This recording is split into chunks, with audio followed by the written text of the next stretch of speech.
So you want to get yourself a new crossbow. Well, whether you're a beginner crossbow hunter, you've never shot one at all, or you have experience with crossbows, I gotta say that I would argue it's kind of intimidating going into the crossbow buying process, simply because there are so many different options out there these days. There are literally dozens and dozens and dozens of different types of crossbows. So you want to make sure that when you're gonna go drop that coin, you're gonna do it with confidence. I've been crossbow hunting a number of years now. It's become one of my favorite styles of hunting, and I have shot many different types of crossbows at this point, and they all kind of have their ups and downs, advantages and disadvantages depending on the types of hunting situations you're in, etc. But when you do go to make that crossbow purchase, I want to help you do that with confidence. So we're going to break it down right now into some of the most key factors I think you need to consider when you go to buy a crossbow. The very first thing you're going to need to figure out is, what is your budget? Because at this point, you can literally get crossbows for a couple $100 all the way up to several $1,000s.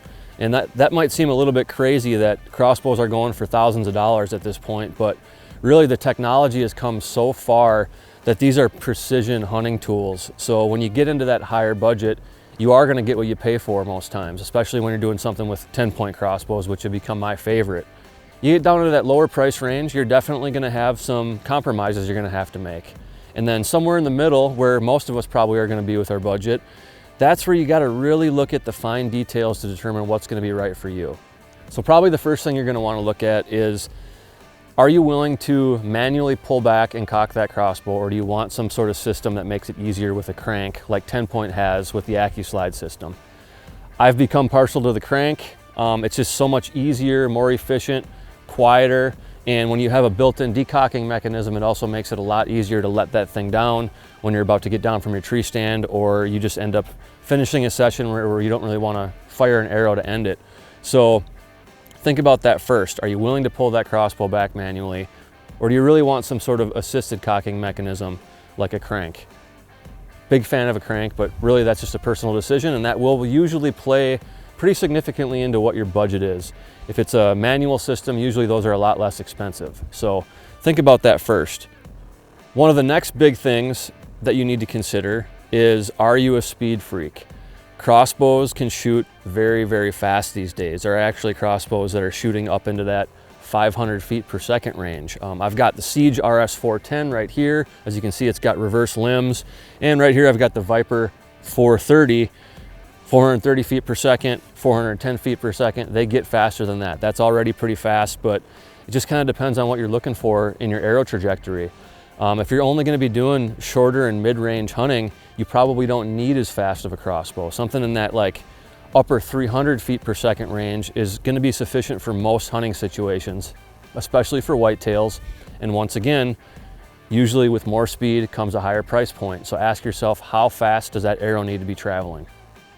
The third consideration is something that you really need to see for yourself in person by going to an archery pro shop, or maybe leaning on a friend to try their crossbow, or multiple friends who have different types of crossbows, and that would be, how quiet is it? How important is it for you to have a crossbow that shoots quietly? They can vary significantly, and that's not something that you're going to easily be able to read off the box and kind of get a gauge on.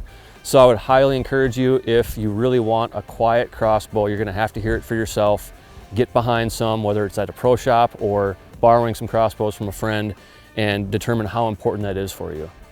The next thing down the line that you're going to want to look at is the weight of the crossbow. That's a big thing for a lot of people. Some people demand ultralight.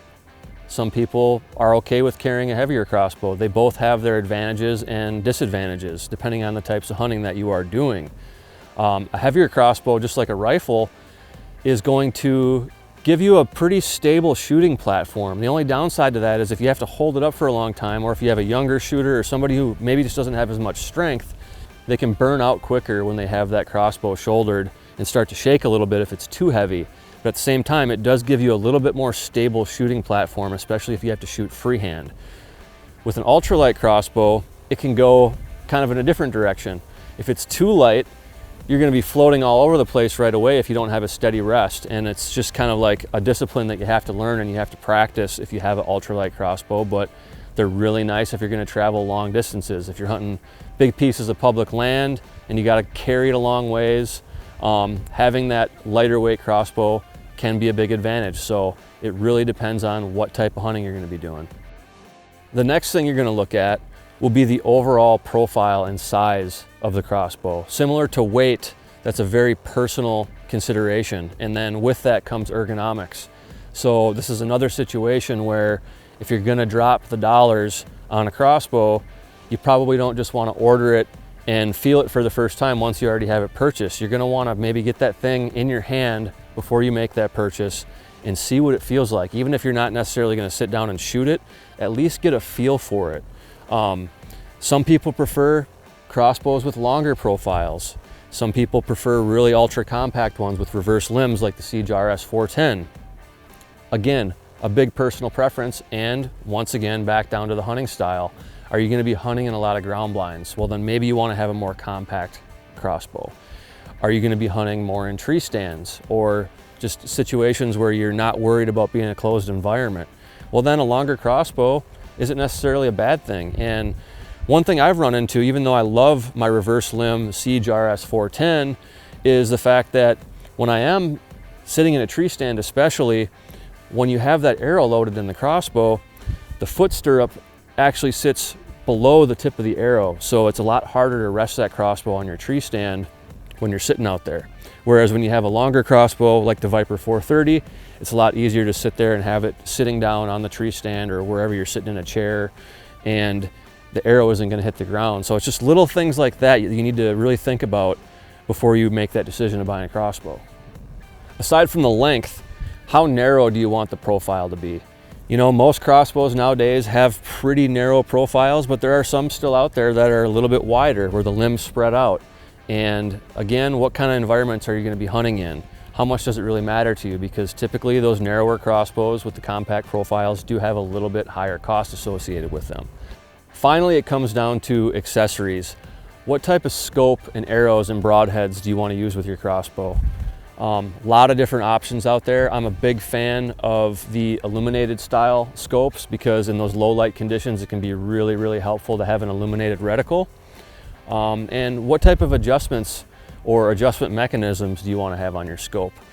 Some of them, all the adjustments for elevation and windage are internal in the turrets, whereas something like this right here actually has a feet per second dial right here where you dial the actual scope to the feet per second that the crossbow is firing the arrows, and that'll determine the drop compensation for the reticle. So that's kind of a handy little feature right there.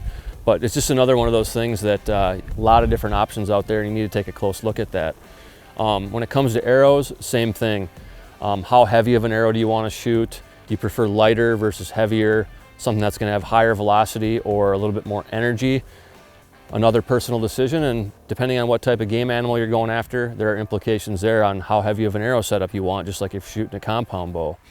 And then with broadheads, mechanicals seem to win the day for me, simply because I have tried shooting crossbows a number of times with fixed blade broadheads, and while I would love to shoot a fixed blade out of my crossbows, it seems like they do have a little bit of issues with consistency, especially at distance. These things are firing so fast that a lot of times the fixed blade broadheads like to plane and get off your point of impact. So definitely shoot at all the distances that you intend to hunt when you're on the range, because you might be surprised. You know, one of the really cool things about 10-point crossbows is they come as a package, so they're almost ready to hunt. You get the crossbow, you get the arrows, you get the scope, and then really all you have to do is go buy your choice of broadheads and get out there, sight it in, and start hunting.